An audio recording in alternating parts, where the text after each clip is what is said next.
علیکم ورحمۃ اللہ وبرکاتہ۔ بسم اللہ الرحمن الرحیم، والصلاة والسلام علی رسولہ الکریم وعلی آلہ وصحبہ اجمعین۔ میرے محترم بھائیو بہنوں، میرے ہم وطنوں، وقت کے تیز رفتار پہیے نے اور وقت کی تیز رفتار گردش نے زندگی کا 1 سال اور ہمارا کم کر دیا ہے۔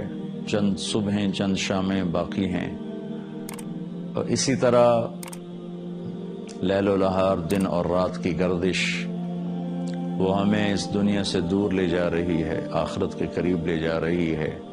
میرے نبی کا فرمان ہے، افلا ترون الی اللیل والنہار یبلیان کل جدید ویقربان کل بعید ویاتیان بکل موعود۔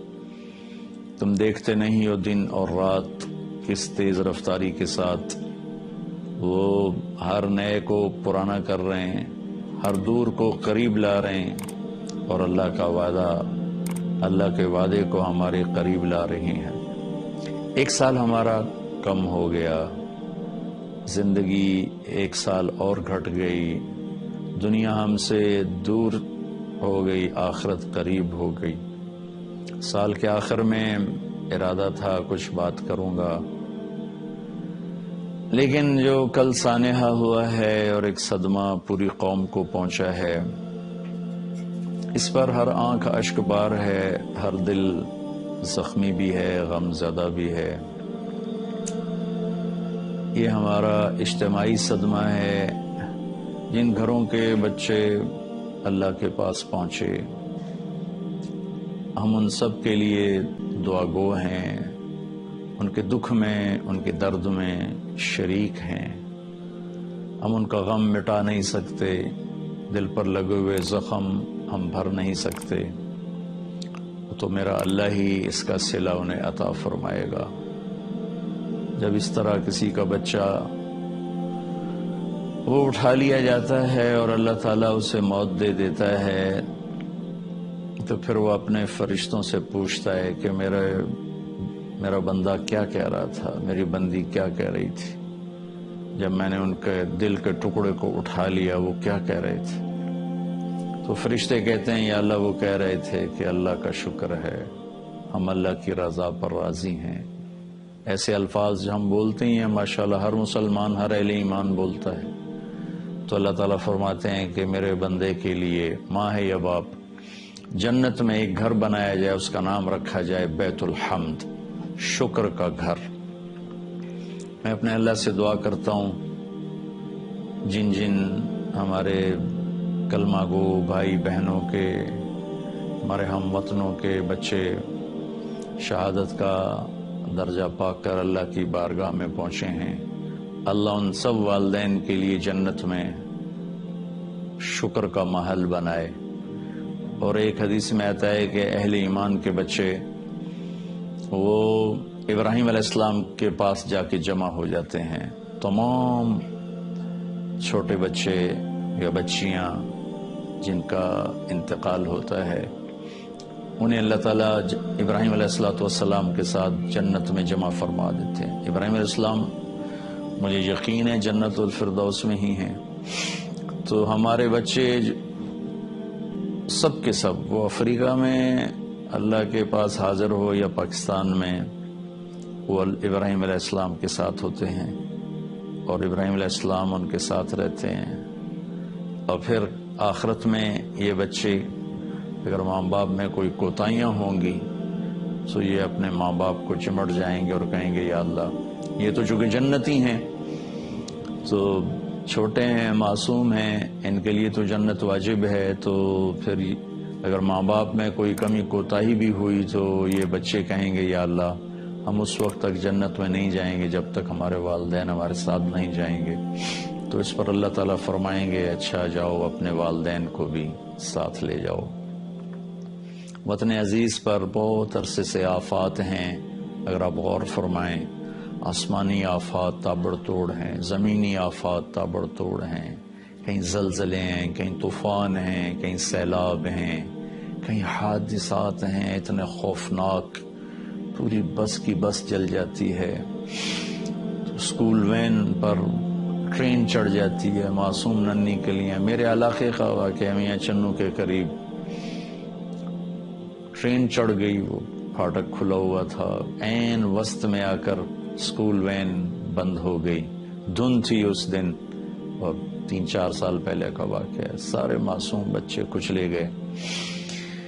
تو میں تو پہلے بھی عرض کرتا رہتا ہوں، اب بھی یہی کہوں گا، سال کا اختتام ہے، ہم سب اپنے اللہ کو راضی کرنے کے لیے کوشش کریں، ایک دوسرے سے عداوت چھوڑیں، نفرت چھوڑیں، دشمنیاں چھوڑیں، اللہ کی بارگاہ میں سارے جھکیں، معاف کریں، ہر قسم کی نفرتوں کو دبا دیں، اور کونوا عباد اللہ اخوانا، جو میرے نبی نے فرمایا تھا، لا تحاسدوا، حسد نہ کرو، لا تباغضوا، بغض نہ رکھو، لا تدابروا، منہ نہ پھیرو، قطع تعلق نہ کرو، وکونوا عباد اللہ اخوانا، اور تم اللہ کے بندے آپس میں بھائی بھائی بن جاؤ.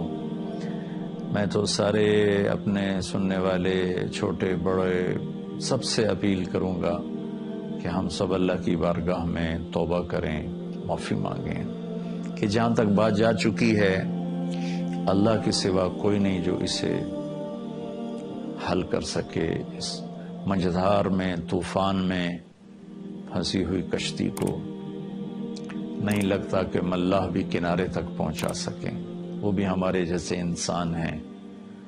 تو بھائیو بہنوں، ہم اوروں کو دیکھنا چھوڑ کر اپنے گریبان میں جھانکنا شروع کریں، اپنے عیب، اپنی کمیاں دیکھیں، اور اللہ کی بارگاہ میں توبہ استغفار کریں.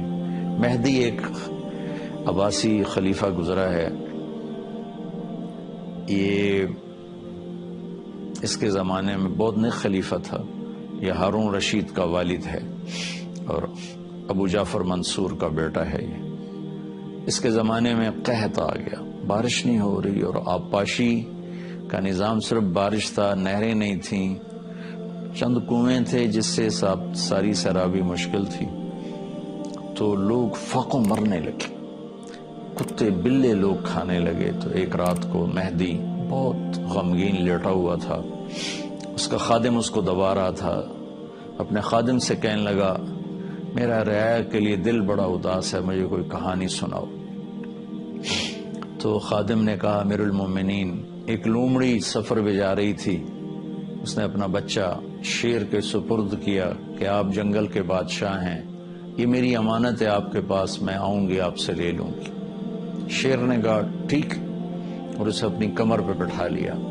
جدھر جاتا وہ بچہ اس کی کمر پہ ہوتا. ایک دن عقاب کی نظر پڑی، اس نے جھپٹا مارا، بچہ اٹھا کے لے گیا. شیر بیچارہ دیکھتا ہی رہ گیا.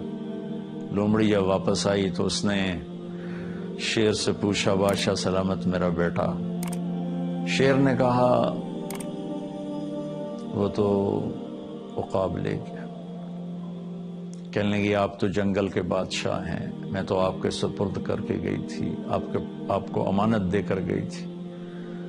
تو شیر نے کہا، بہن یہ جنگل کی آفت ہوتی تو میں ضرور اسے ٹکر لیتا، یہ تو آسمان کی آفت تھی، میں اس سے کہاں لڑ سکتا. اس کے بعد اس خادم نے کہا، امیر المومنین، یہ قحط اگر زمین کی آفت ہے تو فوجیں نکال لو، اور اگر یہ آسمان والے کی طرف سے آئی ہوئی چیز ہے تو اسے منا لو، کام بن جائے گا. تو اس زمانے کے بادشاہ بھی بہت اللہ سے ڈرنے والے تھے. مہدی اسی وقت اٹھا، وضو کیا، نفل شروع کی اور سجدے میں سر رکھ دی. اتنا رویا کہ مصلی آنسوں سے بھیگ گیا. اللہ کی رحمت کو جوش آیا، اور اس کے مصلی سے اٹھنے سے پہلے اللہ تعالیٰ نے پوری سلطنت میں بادل پھیلا دیے، اور موسلا دھار صبح تک بارش ہوتی رہی. سارا قحط دور ہو گیا. میرے بھائی بہنوں، میں آپ سب سے کہتا ہوں کہ ہم سب اللہ کے سامنے پڑ جائیں، اللہ کو منا لیں کہ یا اللہ تو رحم فرما دے. حفیظ تو تیرا نام ہے، تو حفاظت فرما. وکیل تیرا نام ہے، تو وکالت فرما. کفیل تیرا نام ہے، تو کفیل بن جا. رقیب تیرا نام ہے، تو ہمارا نگہبان بن جا۔ سارے آسرے ٹوٹ چکے ہیں، سارے سپنے بکھر چکے ہیں۔ ہمارے بڑوں نے بڑا سہانا خواب دیکھا تھا، تعبیر ان کے مقدر میں نہ تھی، وہ تو جلدی دنیا سے چلے گئے، لیکن ہم جو تعبیر دیکھ رہے ہیں اس نے ہماری نس نس میں کانٹے نہیں لوہے کی میخیں گاڑ دی ہیں۔ چمن میں تخت پر جس تمشہ گل کا تجمل تھا، ہزاروں بلبلیں تھیں باغ میں، ایک شور تھا غل تھا، کھلی جب آنکھ نرگس کی نہ تھا جز خار کچھ باقی، بتاتا باغباں رو رو یہاں غنچہ یہاں گل تھا۔ اجڑا ہوا چمن ہے، اللہ ہی آباد کرے گا، اور نا امید بھی نہیں ہونا چاہیے، مایوس نہیں ہونا چاہیے۔ اسلام کی تاریخ بھری پڑی ہے ان قربانیوں سے۔ اللہ تعالیٰ ان بچوں کو انشاءاللہ ضرور اپنے فضل سے اس نے جنت الفردوس میں جگہ دی ہوگی۔ میں ان کے والدین سے، اپنی طرف سے، پوری قوم کی طرف سے تعزیت بھی کرتا ہوں، دعا بھی کرتا ہوں۔ اللہ تعالیٰ آپ کو اس کا بہت بڑا اجر عطا فرمائے، اس دنیا میں بھی اور آخرت میں بھی، اور اللہ تعالیٰ آپ کو اور آپ کی تمام نسلوں کو اور ہمارے پورے ملک کی اللہ تعالیٰ اپنے فضل و کرم سے ہم سب کو اپنی حفاظت کی چھاؤں میں رکھے، رحمت کی چھاؤں میں رکھے، اور اپنے محبوب کے وسیلے سے اس ملک کی اس بگڑی ہوئی صورتحال کو بہتر بنا دے۔ آمین، اللہم آمین۔